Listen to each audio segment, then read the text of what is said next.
و شادی را برای مردم. من اردشیرشاه شاه سرزمین فراخ که ممنوع از ملل گوناگون است تا اینجا. از اینجا به بعد میاد از دودمانش نام میبره، میگه من اردشیرشاه سوم پسر اردشیر دوم، اردشیر دوم پسر داریوش دوم، داریوش دوم پسر اردشیر اول، اردشیر اول پسر خشایارشا نوه کوروش، خشایارشا پسر داریوششا و داریوششا پسر ویشتاسینا.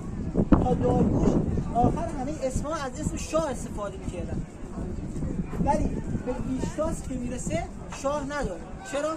چون ویشتاس شاه نداره.